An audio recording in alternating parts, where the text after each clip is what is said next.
আমরা বেশিরভাগই internet download manager ব্যবহার করে থাকি ইন্টারনেট থেকে ডাউনলোড করার জন্য। আমরা জানি যে ইন্টারনেট ডাউনলোড ম্যানেজার মানে IDM is the best software internet থেকে ডাউনলোড করার জন্য।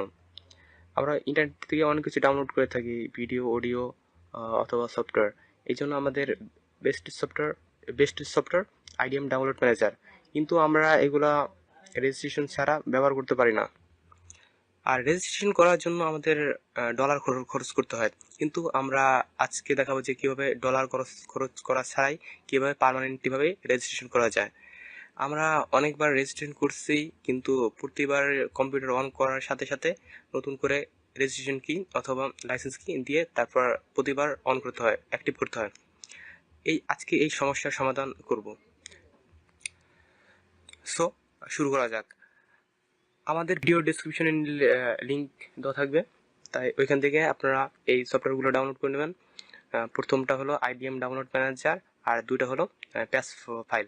আপনি যদি প্যাচ ফাইলেরগুলো ভিতরে আছে 32 বিট প্যাচ, আর একটা হচ্ছে 64 বিট প্যাচ। মানে আপনি যদি 64 বিট অপারেটিং সিস্টেম ব্যবহার করে থাকেন অথবা 32 বিট, ওইখানে এটা দুটারই কাজ হবে, দুটো কাজ করার জন্য আর কি।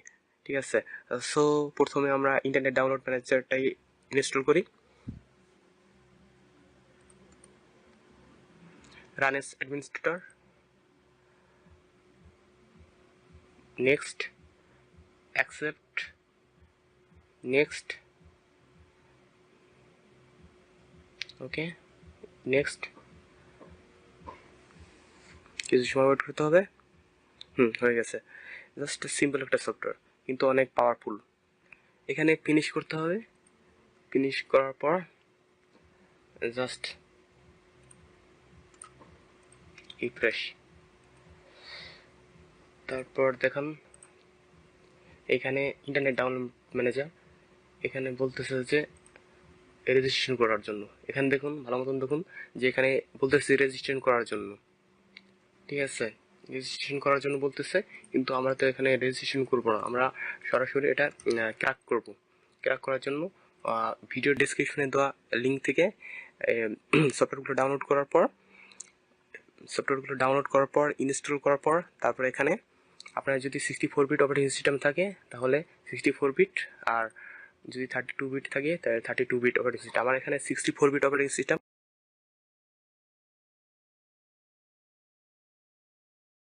তাই এখানে 64 বিট অপারেটিং সিস্টেমটা রান করব। Run as administrator, just next, install. কিছু সময় ওয়েট করতে হবে। তারপরে দেখুন ওয়েট করতে হবে। ওয়েট হয়ে গেছে। Just simple. এখান থেকে যদি আমরা এটা কেটে দিই,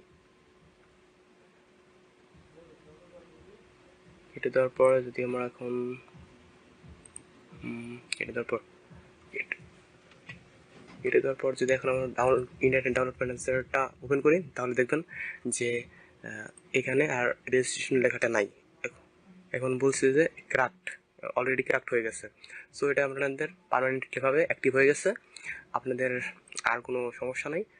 আর ইন্টারনেট রেজিস্ট্রেশনের কথা বলবে না, আর কোনো লাইসেন্স কি অথবা অ্যাক্টিভিটেশন কি এখানে চাইবে না।